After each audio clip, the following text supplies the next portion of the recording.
Hello everyone, and welcome back to another part of Persona 4 Arena Ultimax. I'm continuing Labrys' story, but a day later because I needed some time to process that. And, you know, call me whatever you will, but that was rough. Like, genuinely. But anyways, let's just get into it.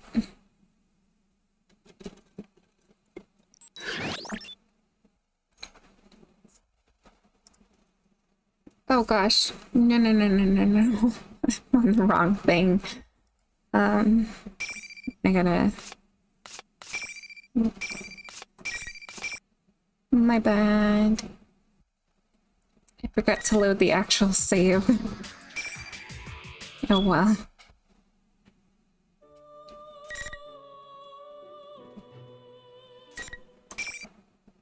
I forget that's how you do it. Just then, 5 meters ahead, something white and fluffy crosses my path. It's Snowy. It notices me and approaches. I'm worried about my pursuers, but I cannot dismiss 2-4's beloved Snowy. I lower my speed and run with it. I then notice that the scenery we are passing has calmed. My surroundings are very different now. The blue sky that was previously obstructed by the trees is now clearly visible. The green grass is shining vibrantly in the light of the sun. And there is a deeper blue to the sky ahead. Many lines of white run across it. Is that the ocean? Snowy boxes if to answer. I feel like it is saying that's right. I cannot previously comprehend Snowy. I did not have an interest in trying. But now I can grasp what Snowy is saying, as if I could speak on its own language. I know that it feels happy to be able to run with me. I feel as if 2-4 is inside me. Though we are forced to be apart, she certainly left me many things. Not only her wish, but other things as well. I'll find her come hella high water. Are you with me, Snowy? Snowy barks energetically. I respond with thanks and a smile. 2-4 and Snowy are encouraging me. Though I do not have any clues, I will find her, no matter what happens or how long it takes. I search my current location once more. Now that I am further from the research facility, I can use my GPS to triangulate my position. But, on seeing the result, I cannot help but stop running. Snowy stops a little further ahead, and then returns to me. My current location is Yakushima, within the Kagoshima prefecture. It is a remote island far from shore. Oh. The island's perimeter is only 132 kilometers. In such a limited area, it will be a matter of time before a full-scale manhunt apprehends me. The research facility must have built on an island in anticipation of such situations. Even if someone were to escape the facility, the island's geography would contain them. It is essentially a natural prison. I do not want to believe it, but my hope was meticulously strangled before it was born. However, I cannot wait yet to be captured. I began running again. Though as expected from my position, data, and map, I immediately reached the ocean. So this is the ocean. Ha! It's so huge. I can't see anything out there at all. I look at the glistening surface of the ocean and reflect the sun's light and ponder its beauty. I'm at a loss. Oh goodness. Though I know it will come to this, I cannot stand idle. Despite this, my feelings sink. Snowy looks up at me from time to time as I stop running and begin walking. Its gesture of concern forces me to smile and tell it that I'm alright. The forest becomes a grove. The trees grow sparser. The blue ocean and sandy soil leading up to it spread before my eyes. I check my map again. This is not an uninhabited island. There is a means for people to come and go. but I doubt it will be able to use those methods freely without arousing any suspicion. I gaze down at my hand. It is completely unlike a human hand. It is an object sculpted from metal. Well, that's a problem. What should I do? This fan is distracting me again, and I forgot to turn it off, so let me do that real fast.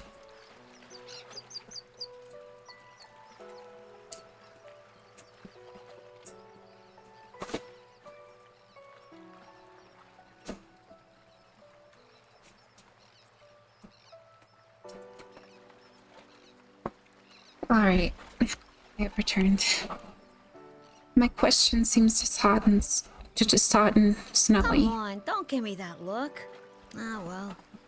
Maybe it's my fault for getting so frustrated. Sorry, Pooch. Just as I am about to crouch and pat Snowy's head, Snowy moves as if avoiding me. Snowy? Snowy circles around behind me and growls towards the way we just came. I train my senses in that direction and sense presences in the distance. I may be keeping the distance on purpose. Since I have no firearms, they must understand that their effective range exceeds mine. Looks like they're coming.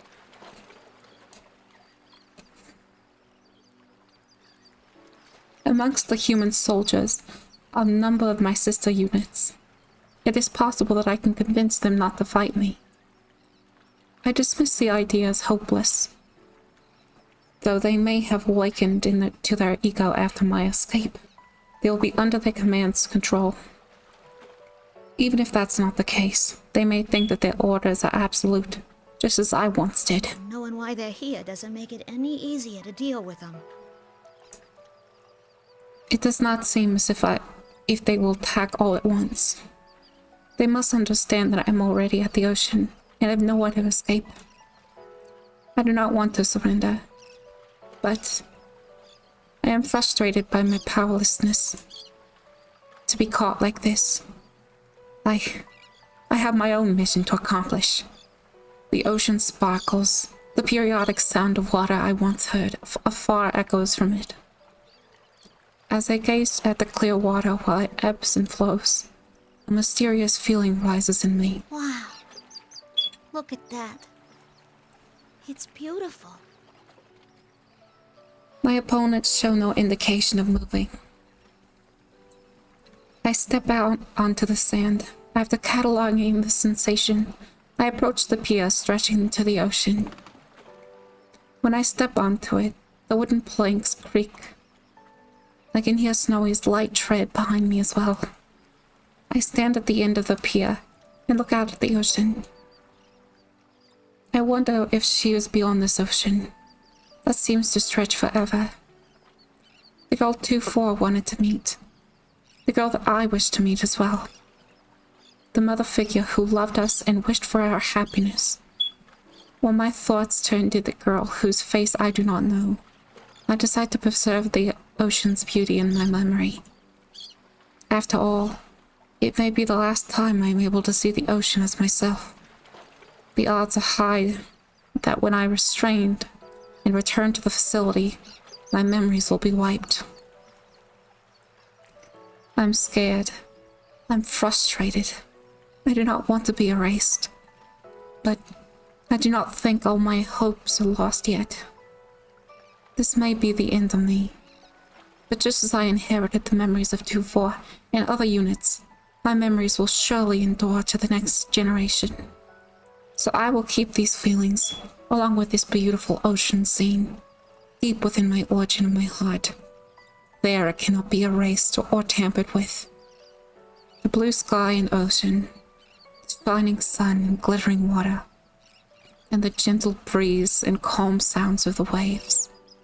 The scenery from this pier is so stunning that it's unimaginable from inside the facility. I am glad that this is the last place I see. So beautiful. With the ocean before me, I speak to any future sisters that I have yet to meet. It might be called the type of prayer. To all the ones I'll never meet, but will receive my memories. My emotions race ahead of my thoughts. I cannot find the right words to say. There's so much I want to say to you that I don't know where to start.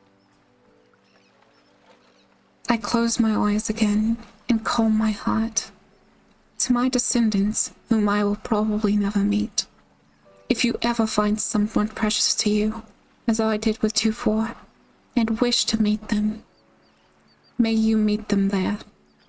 Here, may you go beyond this pier, to places I could not. I just pray from the bottom of my heart that everyone can find happiness. As long as that happens, I don't mind if I... Even though my wish may not come true, I'm still satisfied if I can entrust it to someone I believe in. 2-4 said something along those lines. Could this be it? Snowy rubs again against my leg. It is warning me to be cautious of my pursuers, who have arrived and are coming closer? Or does it only want me to pet it? I look closely and I realize that this is the latter. It must be worried. I crouch down and scratch Snowy's head. Hey, Snowy. You think this is what it means to feel alive? Snowy looks at me while wagging its tail. I pick up Snowy and gently hug it.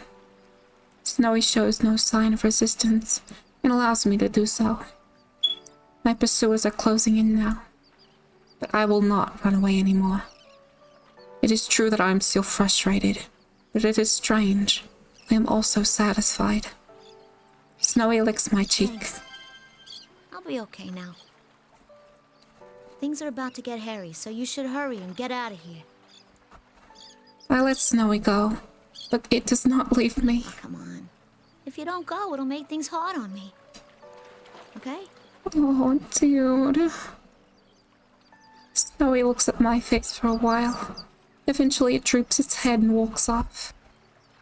Snowy looks back several times, but soon disappears into the tall grass. My relief is cut short by 5 armed humans pointing their guns at me. I have no intention of resisting. I smile at them.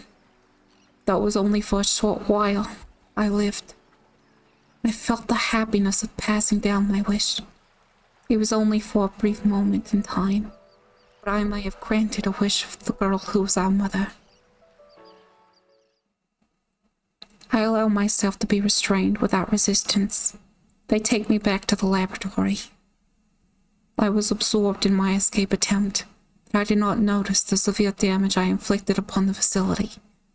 It seems that the delicate machinery used to tamper with my memories is no condition to be used. Damn it! Look at this mess! Going after humans? Oh, I bet the girl they used as a template for this model was a snotty brat too. Even if we delete its memories, it'll be too dangerous to keep using this unit. There are so many things about it I want to research, though. It's not worth the risks. The 5th generation anti-shadow suppression weapon will be sealed indefinitely once it's fully restrained again. The voice is the last thing I hear before my consciousness is cut off.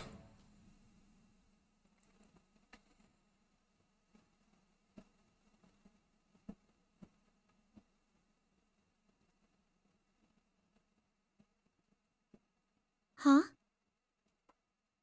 My consciousness should have been shut down, but I have awakened. This place. It's that ocean. I am on that pier, the blue sky and ocean, the shining sun and glittering water, and the gentle breeze and calm sounds of the waves. Even Snowy is next to me.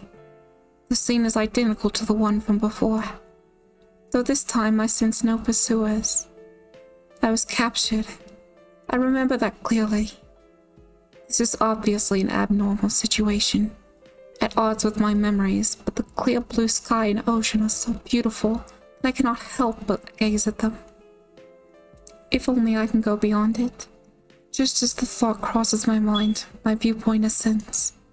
Soon afterwards, I realize that I am floating as if my body is weightless. I am astonished at myself to be thinking such strange things, but then my field of vision drifts and I turn my attention to that. The scenery I knew already begins to mix with the other environments I don't know. They become a connected, continuous image and pass like a slideshow. From time to time, I pass through the drifting images, but I cannot grasp anything within those spaces. Even when they're about to collide with me, they pass right through. Could this be dreaming?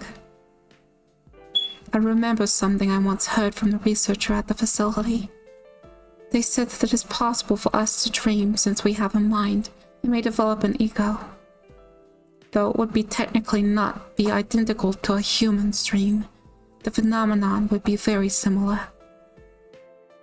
I feel that the example the researcher gave of what a dream is like matches my current experience. If I'm having a dream, then things that are not possible in reality may be possible here. For example, if I can leave this island. If I can go beyond the ocean. The girl that 2-4 and I wanted to meet said that even though she knows the world is big, she would not be able to see it for herself. What could that have meant? She was in a place that limited her world, as I was unable to leave this island. Just when it seems that the images flowing around me have stopped, I find myself in an unknown realm. There is a bed here. Next to it is a flat screen monitor. There's also white shelves surrounding the bed. To one side is a stand from intravenous drip. There's a machine connected to it by cords, though it is small and appears to function as a life science monitor. This is similar to a research facility. Could it be a hospital? The voices that sound from somewhere belong to a man and a woman. I have not heard these voices before. She said during this morning's checkup that she wanted to go to school. She asked how much better she needs to get to be able to go. Understandable. This ward is right near the road most of the students take. She must have been lonely too, not having seen her parents lately. How much better she needs to get. She still doesn't know that her condition is incurable. Why don't you be honest with her and tell her she won't ever be able to go? It's cruel to string her along like this. Shh, keep your voice down. Room's next door. I understand at once that those people are speaking to the girl I wish to meet. The scene feels like as if it comes from my own memory. I do not doubt it at all.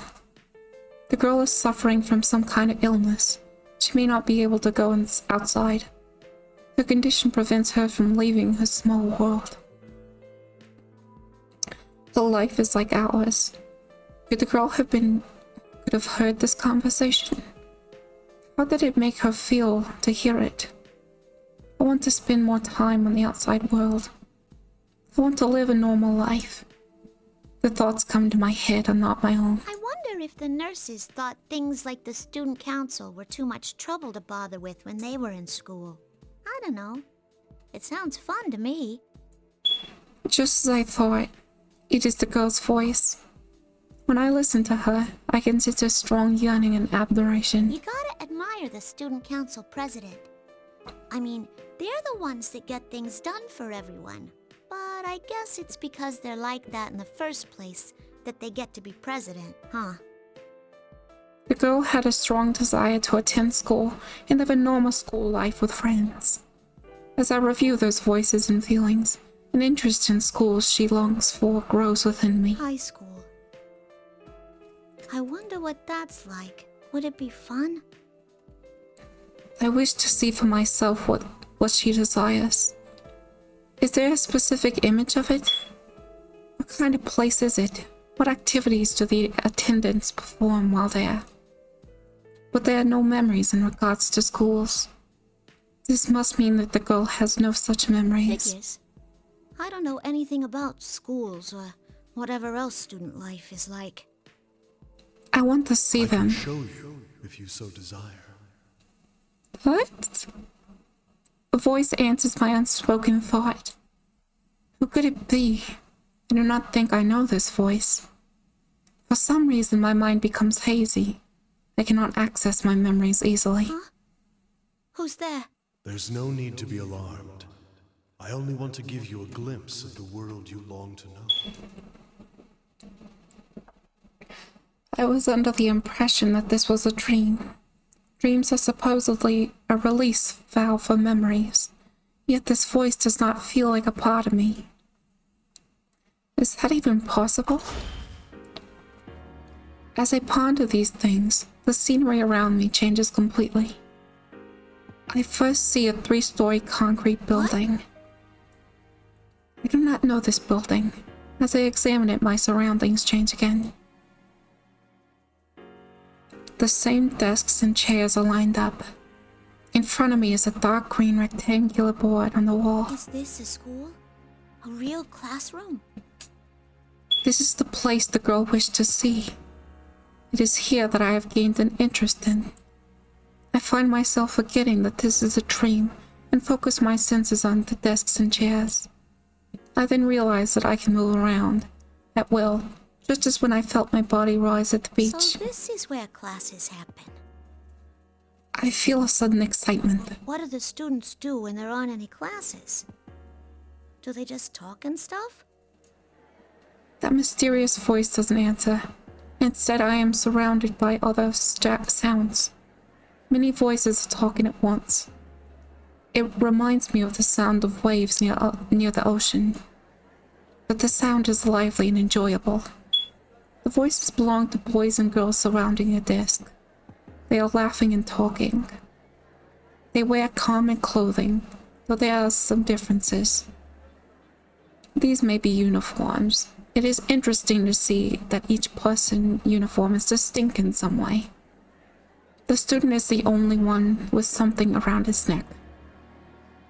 The girl with short hair and a green jacket raises her right hand. Next to her is a girl with long black hair, wearing a red jacket. She smiles. Then there's a well-built young man with strange spiky hair. In contrast to him, I can see a small, delicate, intellectual-looking young man. Last, I see a young man with a calm demeanor sitting at a desk. The front of his uniform is open, and his white shirt is showing. They seem to be talking about something. I cannot quite discern what it is. The scene proceeds to show various points in a normal school day. Classes, activities, clubs, student council. It looks like so much fun that I can feel the excitement. But then I remember, this is all just a dream. I am only dreaming. No matter how much I want it, there will never be a day when I can attend school for myself. All the scenes that I show centered around a young man and his friends. I will never join their circle. I cannot go to school. I am not even human. I consider this self-evident truth once again. Though I look human, I am a machine made by humans. It does not matter how close my heart is to that of a human, or how much my ego develops. This mechanical body can never truly be human. Just as our mother could never overcome the obstacle of her illness, no matter how she wished for it, I cannot overcome the obstacle of being a machine. It is futile for someone who cannot become human to yearn for a normal human life. There is a strange sensation somewhere in my chest that feels like pain. Still, although I am a machine created as a weapon, the girl loved me. What if there are other people like her who can understand me? Would I then be able to find a place to belong among them?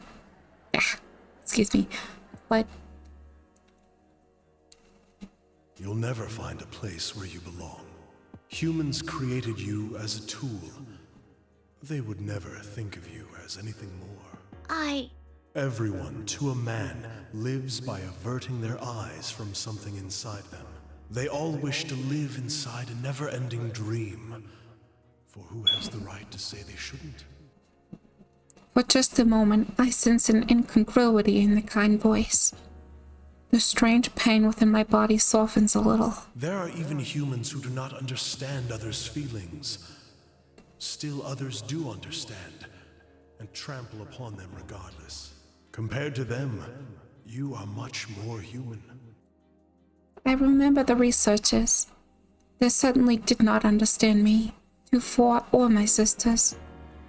We were treated only as objects, even after they tried to give us a heart. Why not then seek to be human? Me? Be a human? The voice whines gently inside my mind. I feel my body is growing uneasily light, as if the world is spinning around me. People sort through their memories in dreams. Each night they let go of painful memories and continue their lives with the morning sun. That's all you need do. Forget anything contrary to your desires. If I forget... Do not fear the act of letting go. The ones you admire wished only for you to be happy. My mind seizes up upon something. The precious wish. The desire given to me to meet our mother someday and tell her thank you. I must not forget that. But as long as this wish is precious to me, as long as I cannot erase it from my heart, the fact that I am not human will remain. And I too. All I wish from the depths of my heart is for you to find joy.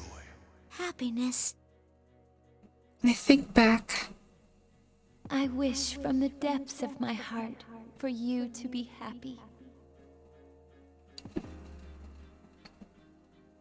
Wait, what? I remember the girl who wished for our happiness. I want to grant that wish. I want to tell her thank you, but it will be difficult for me now. In which case, should I not at least seize the opportunity and be happy here for her sake? Forget. And be happy. My vision goes dark. The sounds I heard fade away. I feel as if I'm falling.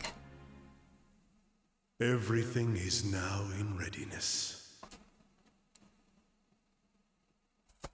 Huh? Okay, now I'm a bit confused what's happening. Is she turning into a human, or...?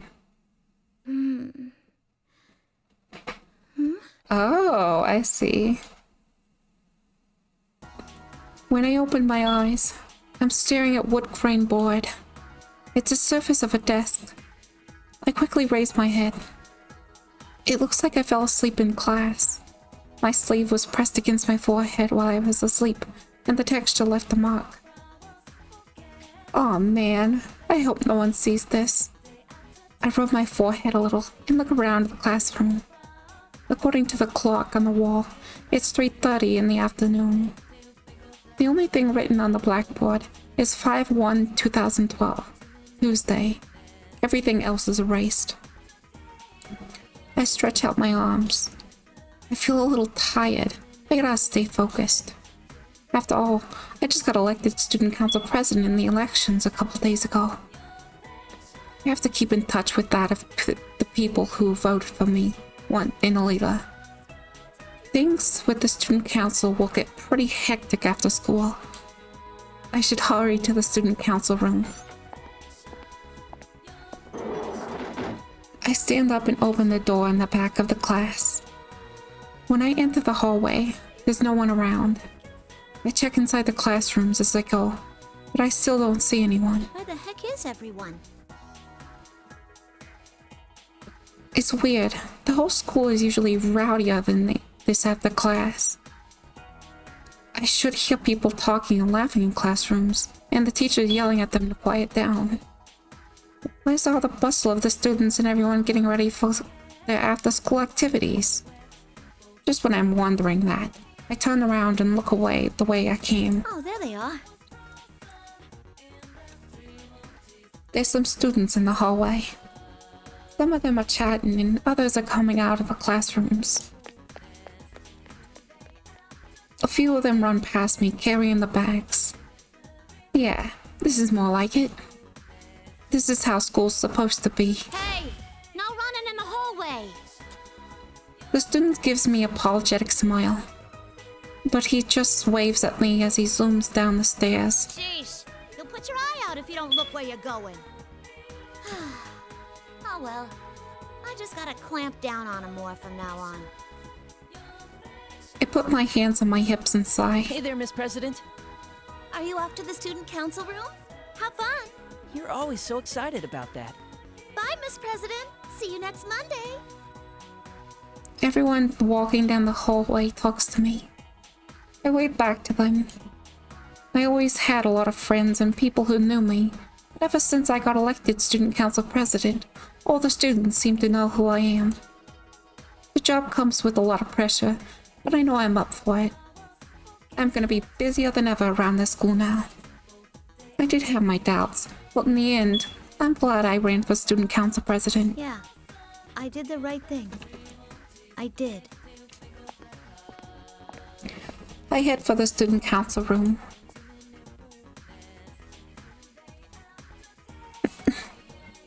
Time flies as I go over my agenda. Before I know it, there's a red light pouring from it west window. It's already sundown. Guess that's enough for today. There's no one else left in the student council room. I had the others go home before I got too late. But when I said that if they pushed themselves too hard at the start, they'd burn out quick, they just laughed and said the same goes for you. I leave the student council room and lock it up. As I go down the hall to return the key, I see a strange woman at the far end of the hallway. She's not wearing our school's uniform. She's got an odd hat, some gloves, and a one-piece dress. They're all the same deep blue collar. Underneath one arm is holding an odd-looking bud, an old-looking book. I can see her face with her back towards me, but her short, straight hair draws my attention. Her hair is radiant silver, like if pearls were stretched out in her hands into strands. Who in the world is that? Maybe it's the clothes, but she gives off this strong presence. I get a little uneasy looking at her. I'm not tiptoeing or anything, but she doesn't turn around until I'm about 2 meters away. When she finally does, though, I gasp a little. The features are so perfect that she's like a sculpture. Hey, excuse me. You got some reason to be at our school? Are you sure this is how things should be? Huh? I don't understand what she's getting at. But for some reason, the question throws me. I am a wanderer who only stopped here because I sensed great power gathering. I am in no position to give advice, but, this place will soon be caught in a bit of a fracas. If you continue to avert your eyes from everything, I think it will have an impact on your life in the near future. My life? What she just said sounded pretty scary. She may have some screws loose. But something is whispering to me, deep in my heart, asking me, doesn't she have a point? Aren't you looking away from something important? What you choose is up to you, but I believe there are factors preventing you from making the right choices at the moment. I couldn't bring myself to just stand by and watch as you lost your life before my eyes. That is why I was waiting here to give you one last chance. The lady opens a thick book she's holding. Wait, what? I don't know what it's doing, how it's doing that, but light streams from the book. It gets stronger and stronger until I have to shield my eyes. The blinding light finally begins to fade a little. I slowly open my eyes. The first thing I see should have been my arm, but what I see instead is one made out of metal. Huh? What is this? I can't believe this awkward metal arm is mine. It's like metal plates are completely covering it. I start tugging at them, trying to tear them off. It won't come off. What gives? It's not just my arms. My legs have changed too. Why are my arms and legs mechanical?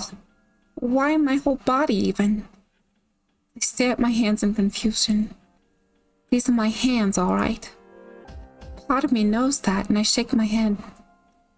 What am I thinking? There's no way these are my hands. It's not possible. It's not. My head hurts. What is this? I will be your opponent for a short while. Okay, we're fucked. During that time, why not think back about who you are? Huh? My opponent? I honestly suck playing Labrys. The lady takes a slightly defensive stance. Away we go. I don't like this.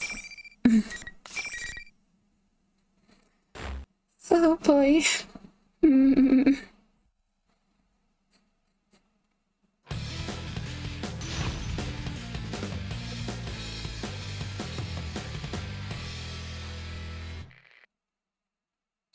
Well, I'm gonna do my best, so.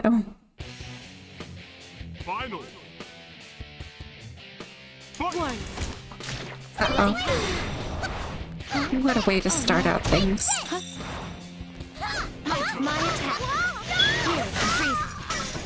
Impressive. Now! Let's Persona. Impressive. You're frozen now. My attack. You're in trouble now. From this moment forward. Impressive. Take us.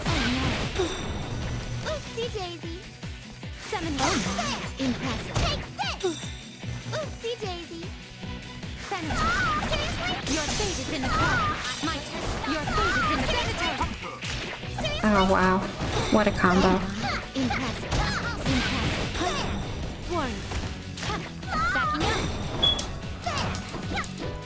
Well done. Oh, I think it's because I was silenced. Because she does that. Because she's Elizabeth and she doesn't care.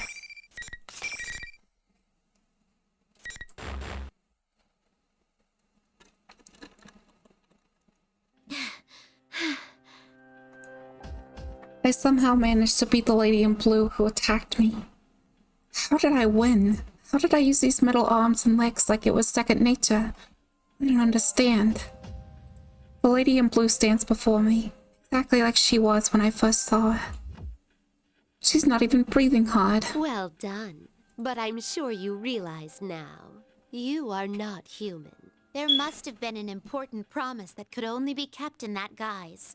That must have been your reason for living. Whether it's worth losing that or not, I ask that you give it serious thought. An important promise. My reason for living?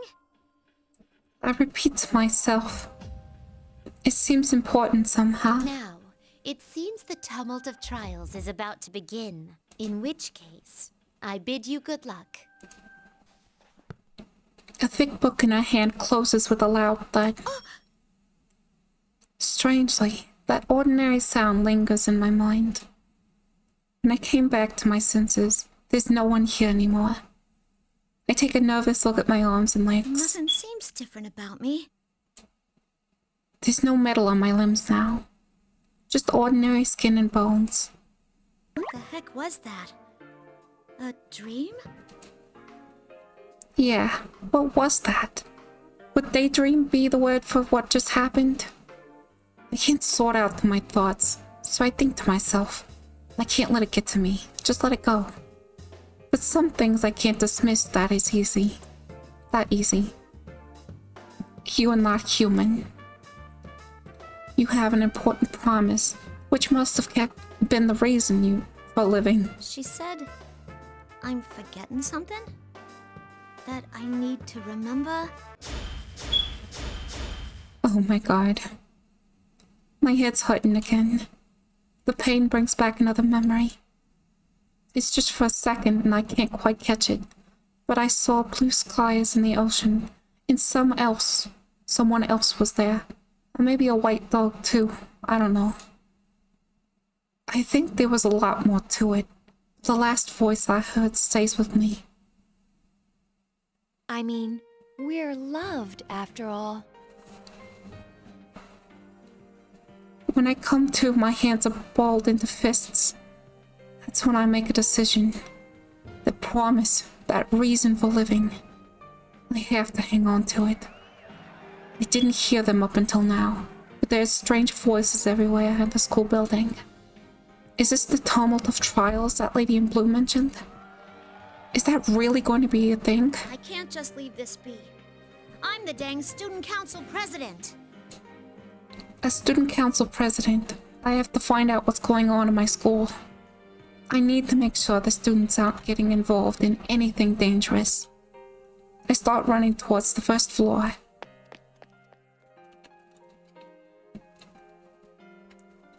And... oh? It's already over. Just a single fight. P4U story. You can now continue from the cliffhanger in Yu, Yosuke, Chie, Yukiko, Kanji, and Teddy's stories. Oh? Okay.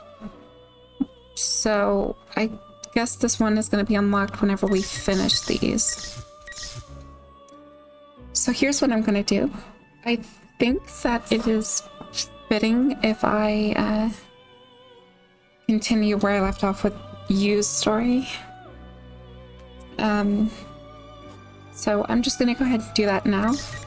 But before I do that, I'm going to get some cough drops and just do something really fast. So allow me a second of reprieve, please and thank you. BRB.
Alright.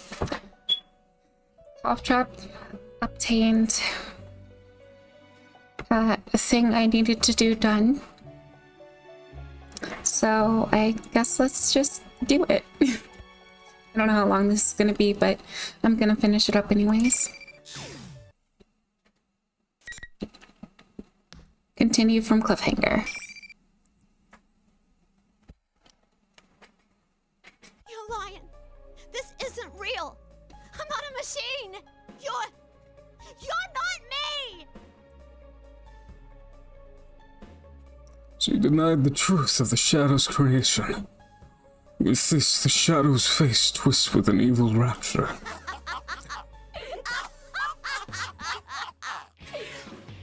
That's obviously not Johnny Young Bosch. That's more Liam O'Brien. What am I thinking? Where is my voice heading? I don't know.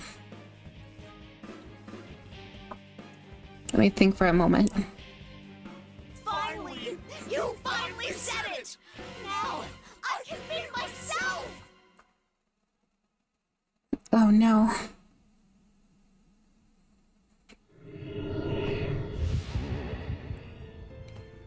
Yes, the power!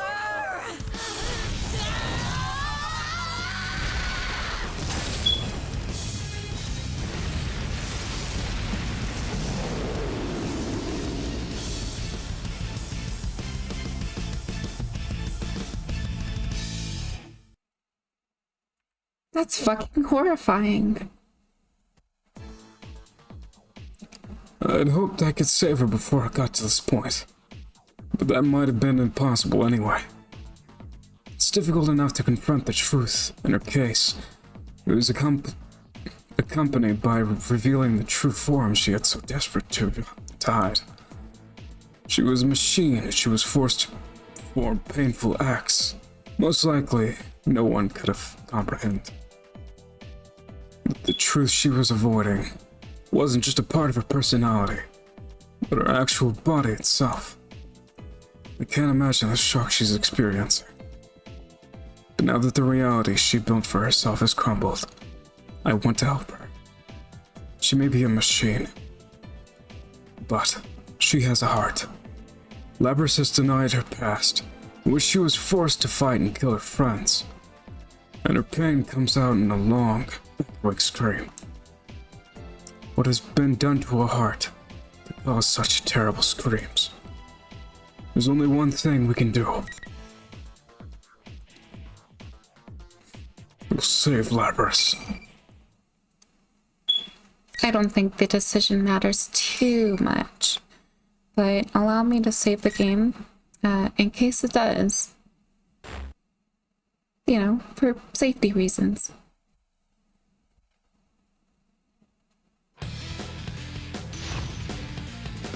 Opening up a can of whoop ass.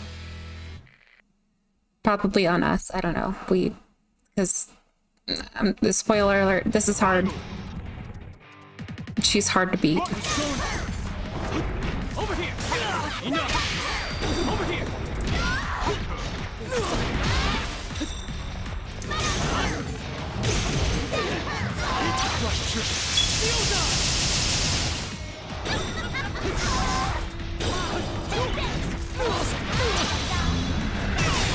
Uh-oh. Not enough. Over here! Can you take it? Nice try.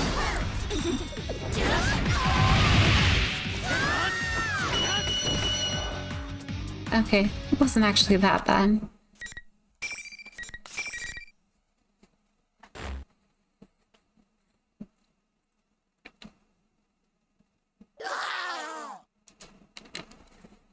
The power that Labrys' shadow had gathered dissipates. It's over. All that's left is for Labrys to accept the darkness within her. Will she truly be able to do it? I turn around, but Labrys hasn't moved a muscle. She had been avoiding having to watch the battle just now as well. What more can I do for her? Labrys. The moment I call to her, There they are! Yukin! Labrys! Sister, Narukami-san. Chie and Aige's-san. And not just them. Yukiko and Yosuke are behind them.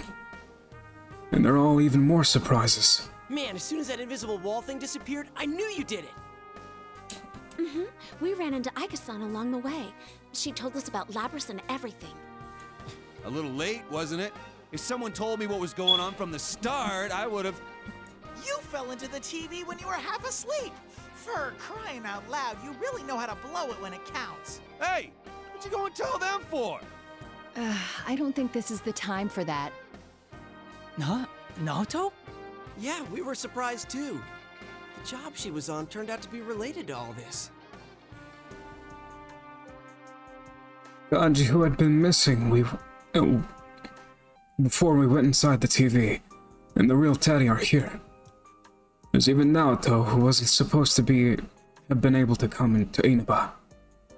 It looks like the whole investigation team's been brought back together, and I didn't know it. Everyone says that Rise had told them pretty much what had been going on. Their smiles are encouraging. I turn to speak to Labrys, who has been silent all this time. These are my friends. We've all faced our weaknesses at one time or another. Labrys finally responds. Your weaknesses. You've all faced your shadows? Everyone gathers around Labrys.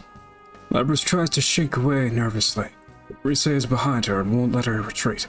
Sheesh, enough doom and gloom. If you don't hurry and accept her, she'll get all lonely. But I'm a weapon who didn't want to fight. And I dragged you all into this. You're still hung up on that? It's over already, dummy. Your jumping skills were amazing. But you're surprisingly sensitive, aren't you? What does that have to do with her jumping skills? You're really cute, Labby-chan. You're so meta-luring. Are you all listening to me? Labrys needs to face her shadow now, and... This was going well at first, but everyone's talking about different things. We're completely off topic. Of course, that's not unusual with all of us. I have to laugh and apologize to Labrys that things didn't quite wrap up as I'd hoped. Labrys looks back at me with a blank expression. Can't you tell that we're not treating her any differently? I turn towards Aiga-san. She meets my gaze. She nods silently, and then stands before Labrys. She seems slightly nervous. Nice to meet you, Labrys. Or rather, sister. I am Aegis, the 7th generation anti-shadow suppression weapon. I am your successor. Hopefully, it is convincing enough. I don't know, though. Labrys jerks up and looks at Aiga-san. At the same instant, Yukiko gasps in surprise. What? Excuse me, but you're... I mean, are you also... Yes, I too am a robot. It just occurred to you now? Weren't you with her all this time, Yukiko? How did you not notice something like that? That is so like you. Once again, everyone looks towards Aiga-san and Labrys, the non-human sisters. Now that I see them standing together, there's something like a family resemblance. Maybe I've been wrong this whole time. If Labrys is Aiga-san's older sister, then should I be calling her Labrys-san? Well, I guess it doesn't matter. My mission to retrieve you has brought me here. My colleagues are waiting for you. Are they gonna lock me up again? Well, considering all I did, of course they will. Labrys' expressions darkened. I hadn't thought about it. If Labrys and Aiga-san are treated as weapons, it's no surprise that they would have measures to keep them in check. But Labrys shouldn't have to just accept it. If she truly is going to be locked up, I make up my mind and wait for what Aiga-san has to say next. But she smiles. We can discuss that later. Right now, there is an important task you must carry out. I gotta do this, huh? Aiga-san quietly points at the shadow. It's remained still while we've been talking. Labrys looks at the shadow and then turns away and casts her gaze down to the ground again. I see. So now I'm going to have to act. It's okay. We're all right here with you. I indicate my friends that I've gathered around her. I had been forced to fight against my friends, just as Labrys had in the past. But I had been able to endure the suffering that Labrys had not. Of course, I hadn't been forced to fight to the death. But the biggest difference between Labrys and me is that I wasn't alone. What if? What if I had been all alone at this place? What if everyone else had forgotten about me, and I had to fight all alone? Just the thought of that hurt. Labrys had been forced to endure that pain. She must have thought that there was no escaping it. But she'll be alright now. We're not going to reject her. It doesn't matter if she's a machine. She's not alone anymore. Yeah. Labrys slowly looks around at all the faces, searching each one for confirmation. Finally, she turns back to me and she nods. Labrys then walks over to face her shadow. When she walks, she no longer seems to be bound by her fear. She then looks down at herself. She looks at the mechanical body that she had convinced herself she didn't have. That's right. You're me. Labrys and her shadow turn to face one another and stare into each other's eyes. She can't avoid looking at her shadow now. You're the way I was on the inside, screaming to be understood. The pain wanting to be known. You're all I couldn't say. You were always inside me. You're me. A machine with a heart.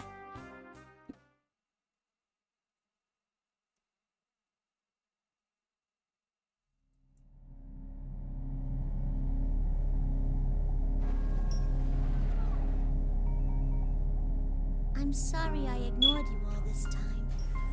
I was the one who left you all alone.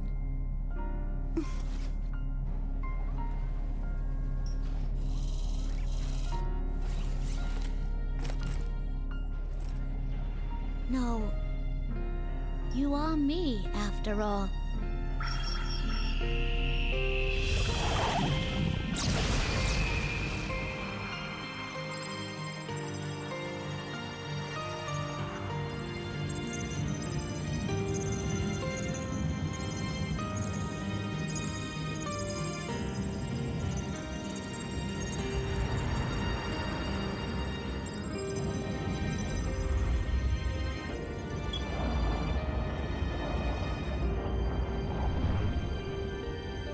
This is my persona. Ariadne.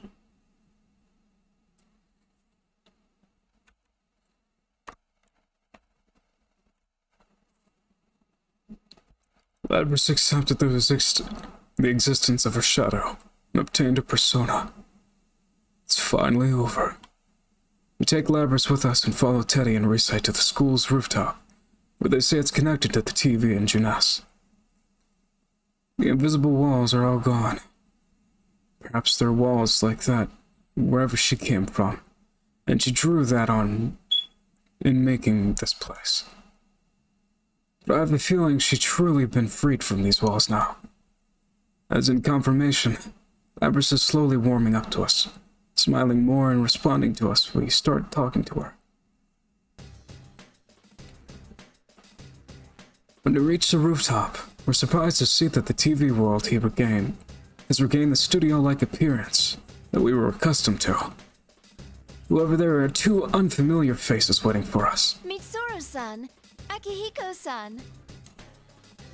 These people have overwhelming, intense presences, but thankfully they don't seem to be enemies.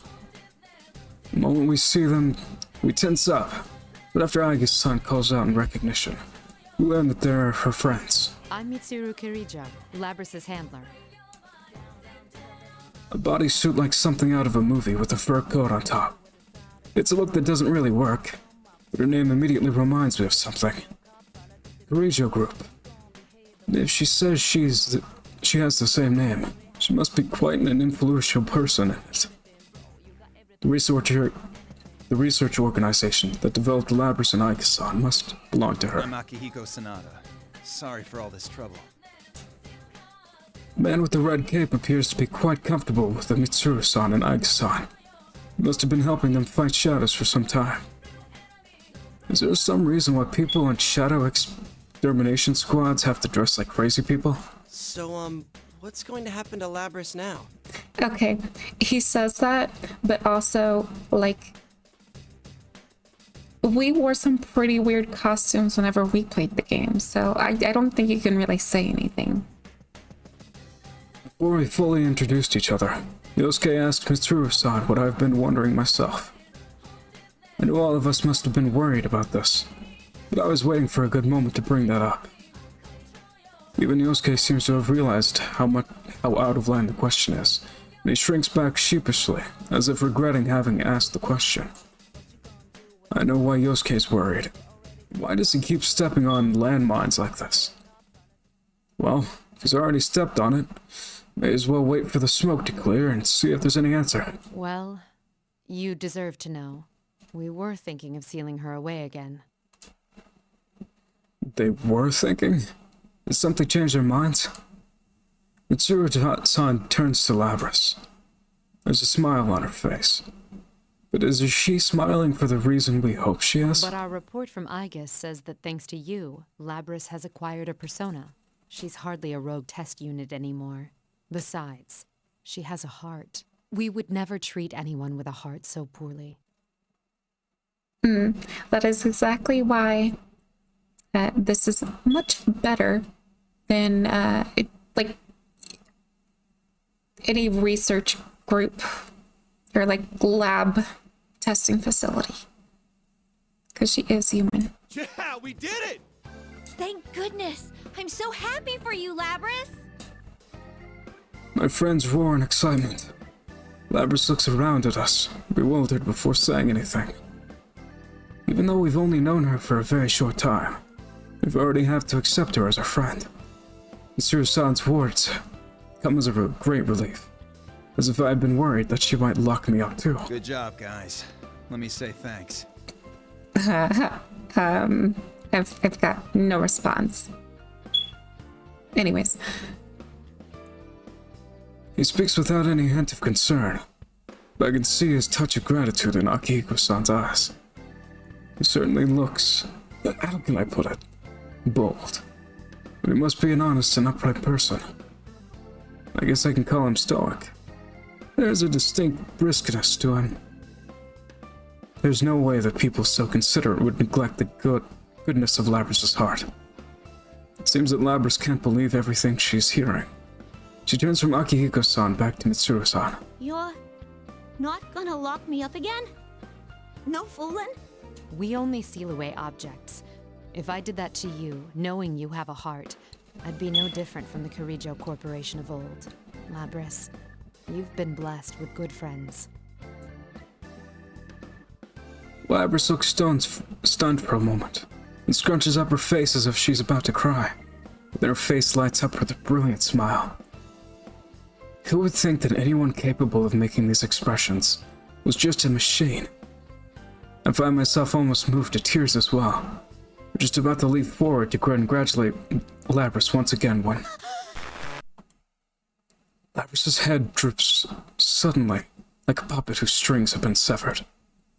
I'm about to rush over to see what the matter is, when I see Akihiko-san take a fighting stance. I realize that this is no ordinary matter. Suddenly, a bizarre voice emanates from Labrys. It's not over yet. That isn't Labrys' voice.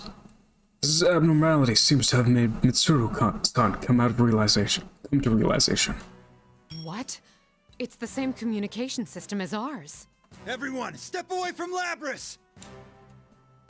Mitsuru-san and Akihiko-san rapidly shout instructions to us. They all spread out and match Labrys' from a distance. Watch. I cannot gain access. She is being hacked. Oh god. It isn't coming from inside this facility. The signal originates elsewhere. You mean outside the TV? Outside the TV? It's right. I curse myself for a moment, having forgotten what's supposed to have been the cause of all this. All of this was going on because Labrys somehow had been placed into a TV. So there's been someone outside who threw her in here. The same person who stole Labrys from the Kirijo group, then threw her into a TV, is now taking direct control over her. This is just a little extra resistance. Now, entertain me. The nonchalant voice fills with malice. With a dazed look in her eyes, Labrys looks up and dashes forward. She's fast. I barely dodged her axe in time. Surprised, I look up at Labrys once more. Her eyes are blank, as if she wasn't looking at anything. Those eyes were filled once with strength of responsibility and of awareness of duty. Her face had once been filled with sorrow over her painful past, and she had smiled when she had found a real friendship for the first time in her life. Whoever's controlling her has stolen all of these things from Labrys. Then, I won't let her be hurt like this anymore. She's suffered enough. I won't let you hurt her.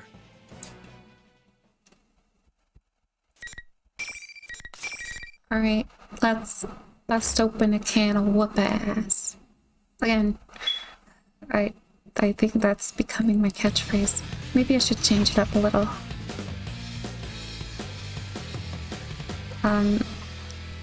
Let's smack some. Okay, I'm not finishing that. That's too weird. Final.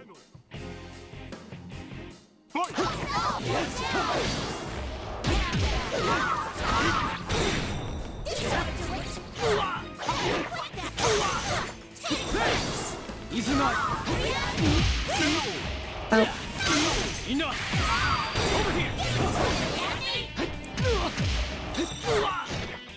Ah. That hurts.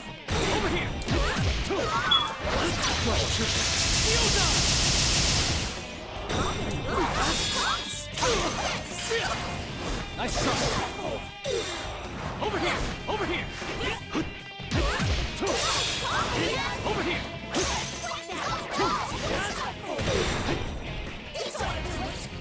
You're not gonna win that easily. Let's end this. 1,000 die while 1,000,000 are born. It's over!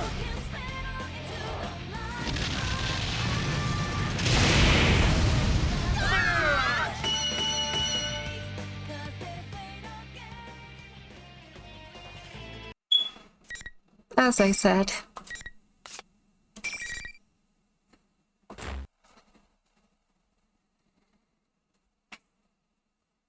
My, she was quite easily defeated. Evidently, I didn't push her far enough. Well, she is a test unit, so this is as far as my little game goes. Labrys had stopped moving. The only sound is the smug voice that continues to come from her. Those heartless words cause anger to boil up within me. Who are you? Why are you toying with people's emotions like this? Labrys isn't a tool. If you want to fight, then come out and fight! You're quite passionate.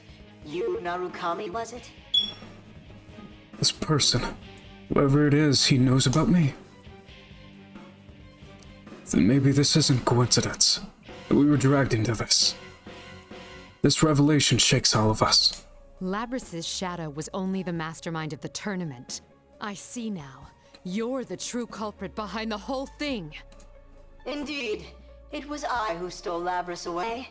Since I don't have a persona and can't enter a TV, I needed a puppet that could run amok for me.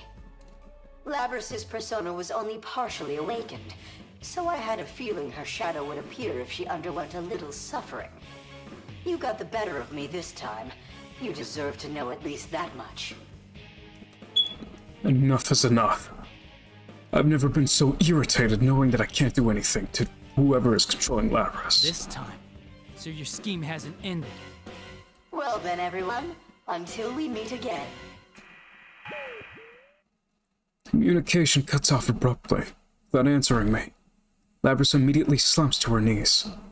Before I can even begin to move, Aige-san is already at Labrys' side to support her. Aige-san looks at me and nods, confirming that Labrys is alright. Thank goodness. Labrys is okay. I feel a bit of my strength drained from me. Still, the sword in my hands feels awfully heavy. Mitsuru-san speaks up from behind me, even as I consider this. It seems whoever our adversary is, they're connected to us. I advise you not to get involved in this matter any further.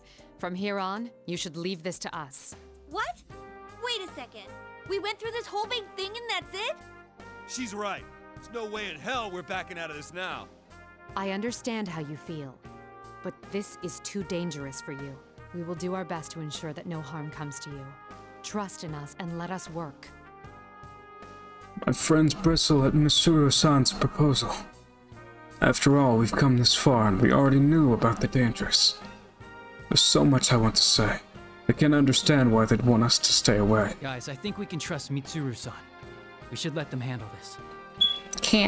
My bad. My friends respond to this with looks of shock. Of course, they don't agree. But now's not the time to complicate matters. One of them should understand why I'm backing down so easily. I stare directly into Yosuke's eyes for a moment, hoping that he understands my intention here. Come on, Yosuke. Back me up. Yeah.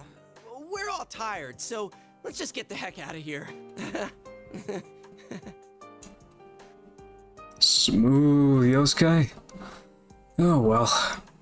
I sneak a glance towards Mitsuru-san and the others to see if they're picked up on this, but none of them appear to have noticed. Maybe they're just pretending not to notice. Well, in any case, it means we've been let go for now. sigh with relief before urging everyone to the exit TV. When I return to the real world, exhaustion from the events of the day catch up with me. I'm more tired than I had expected. But again, I had been fighting all this time. Can't be helped. Everyone else seems tired too, so we decided to go our separate ways for the day. Still, everyone is safe, Labrys included. It'll still be a while before this case is completely closed, but I think we can assume that this disturbance has been settled for now. I worry about the mastermind that had taken control of Labrys, but I need to rest for now. When I get back home, Nanako greets me with a bright smile. The moment I see that, all the exhaustion from this day hits me, along with a profound sense of relief.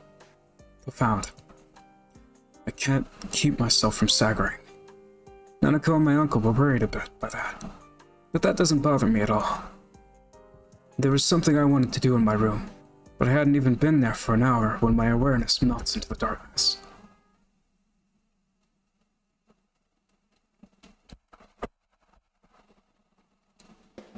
I woke up to my phone ringing. According to the call, we were supposed to meet up at the outskirts of the shopping district, at the crossroads in front of the gas station. When I arrived, the other members in the investigation team had already shown up. Surprisingly, one who called us was Labrys. She wanted us to come here so that she could say her farewells to us.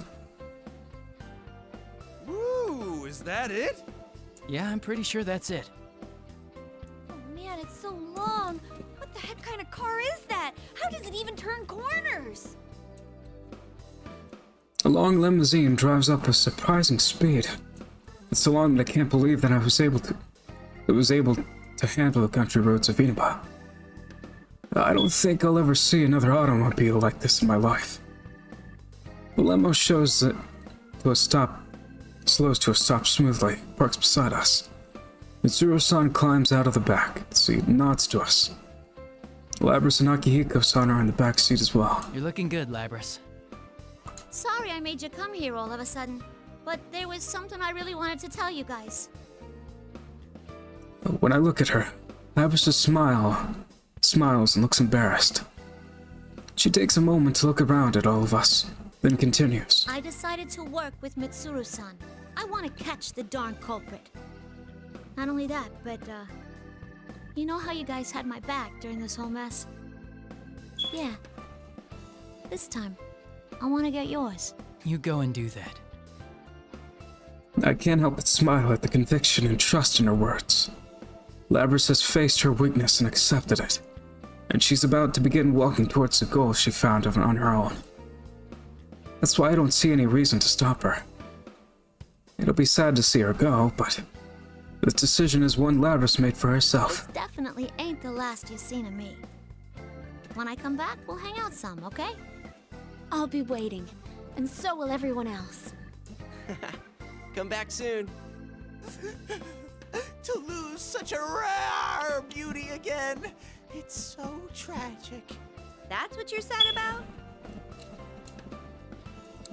Everyone has their own response to Labrys' news. But one thing's for sure, we'll be waiting for her. There's no lie behind that statement. After all, she is our friend. Mitsuru-san tells Labrys that it's time, and they get back into the limo. Labrys looks at me right in the eye. She seems as if she might cry at any second, but is resolved not to. She smiles. You guys are the best. I'm glad it was you who were there when I woke up. Well, see ya!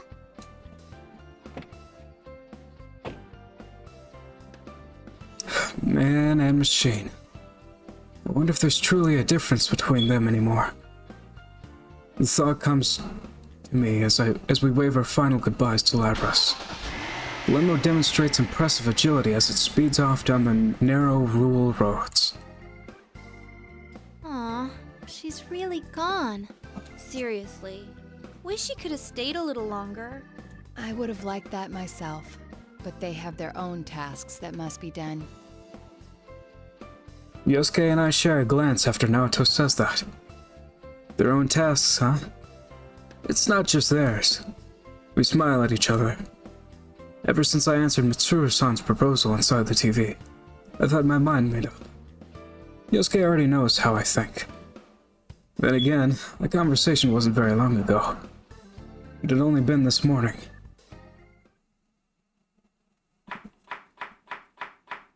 I don't know how she found my number, but after Labrys' phone call earlier, I decided to cook breakfast for Nanako and my uncle.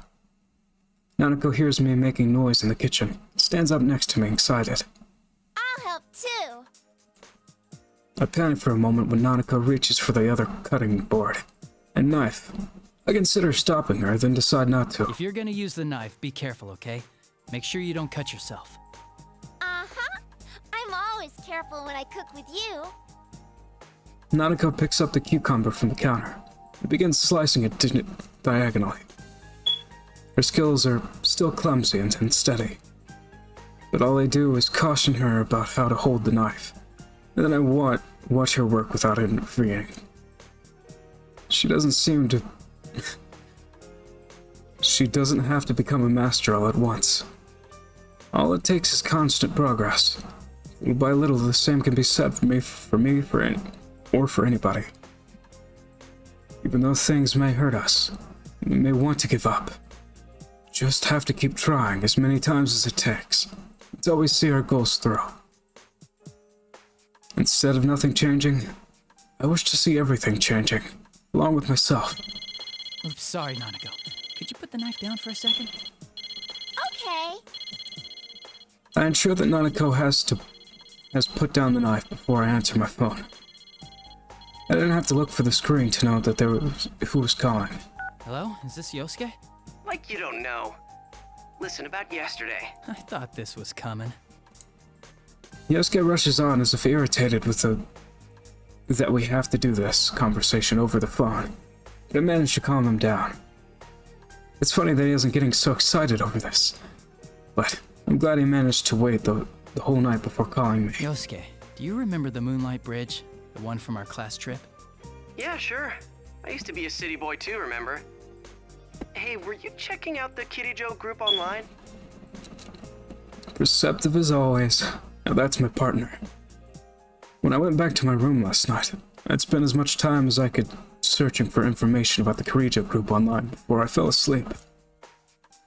Of course, there wasn't anything about an organization involving Labrys or Aika-san, but the little I did find was better than nothing. Yosuke asks me if I plan to go back on my word to Mitsuru-san and the others. I did say that we ought to trust them and solve this mystery. I never said we shouldn't let them do it alone. After all, the person behind everything may be after us. On top of that, they were using others in horrific ways. You can't back down from this, right? Now you're talking, partner. Yosuke and I continue to talk. We know that we're getting closer and closer to a battle with an enemy we haven't even seen yet. There's only one thought in my mind. No matter what kinds of hardship awaits us in our path, we will continue to fight on. As long as we have friends that will walk the path alongside us. Nanako watches me talk on my cell phone and smiles. You seem excited, big bro. I smile back at the innocent face before making a confident declaration. The investigation team is back in action. You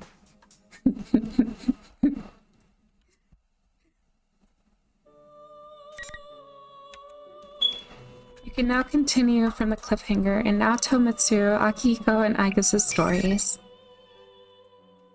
Okay.